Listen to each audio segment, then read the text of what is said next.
नगर निगम के चुनाव पास आने वाले थे।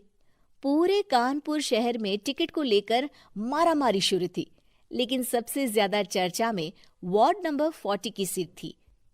वो इसलिए क्योंकि इस बार वहां की सीट महिला के लिए आरक्षित थी।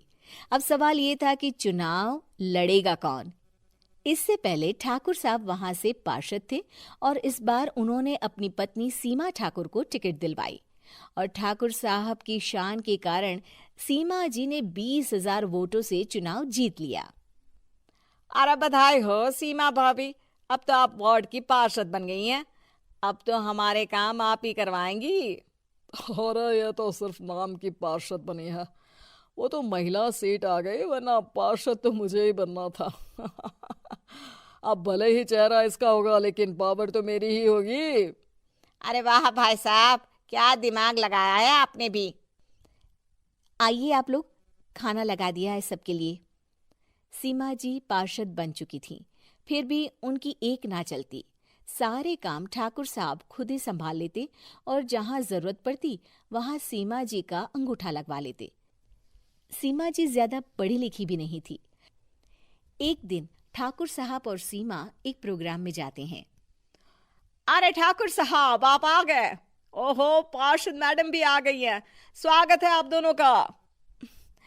लगता है हमारे पार्षद फंड का सही इस्तेमाल हो रहा है।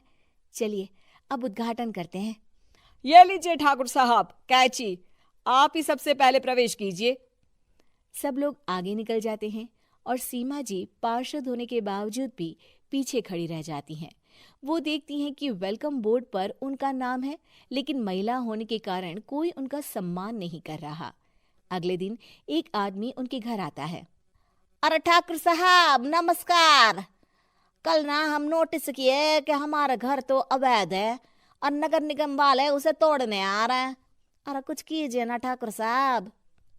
देखो भाई, मैं तो ज्यादा कुछ कर नहीं सकता, पर अगर तुम सबकी जेब गर्म कर दो तो कुछ हो सकता है। कुल मिलाकर 4 लाख लगेंगे। अरे 4 लाख ठाकुर साहब? अरे भाई, मैं अपने लिए नहीं मांग रहा हूँ। दरोगा है, इंजीनियर बाबू है, बड़े साहब है, सबको देना पड़ता है ना थोड़ा थोड़ा। बोलो है मंजूर? तभी वहां अचानक सीमा जी आ जाती हैं।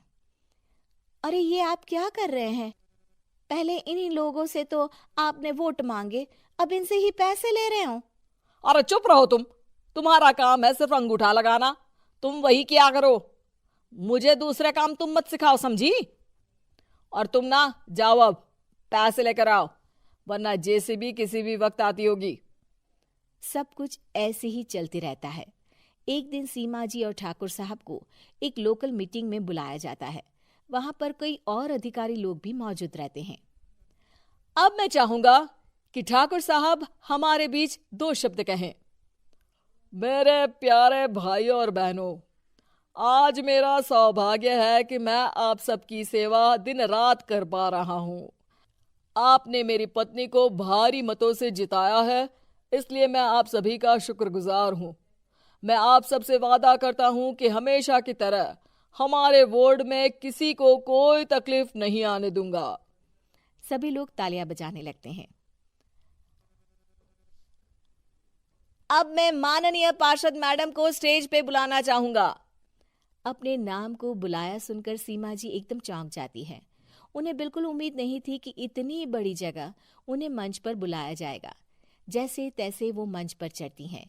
ऊपर जाते ही सीमा जी को सारी पुरानी बातें याद आ जाती हैं कि किस तरह उनके पति उन्हें कभी भी आगे बढ़ने नहीं देते और उनके नाम से गलत काम करते हैं। वो बोलने लगती हैं। मैं आपके वार्ड की पार्षद सीमा हूं। आप में से बहुत कम लोग ही मुझे जानते होंगे, क्योंकि इससे पहले मुझे कभी ऐसा मौका ही नहीं मिला। सारे मौके मेरे पार्षद पति यानी आपके ठाकुर साहब ही लेते रहे, लेकिन आज ये मौका मुझे मिला है तो मैं इसे ऐसे ही नहीं जाने दूंगी। मैं आपको ये बताना चाहती हूँ कि आपके ठाकुर साहब मेरे नाम की आड़ में गैर कानूनी काम करते हैं, जिस पर अंगूठों के निशान मेरे होते थे। इसीलिए मैं अपनी गलती मानती हूँ और आज अपने पद से इस्तीफा देती हूँ, ताकि आगे से कोई गलत काम ना हो पाए। अब फैसला आप सबके हाथ में है कि आप हमें क्या सजा देना चाहते हैं। सीमा जी की बातें सुनकर ठाकुर साहब के चेहरे का रंग उड़ जाता है और वो शर्म से मुंह नीचा करके वहां से चले जाते हैं और पद से इस्तीफा देकर ही सही सीमा जी अपने आप में आत्मविश्वास महसूस करती हैं।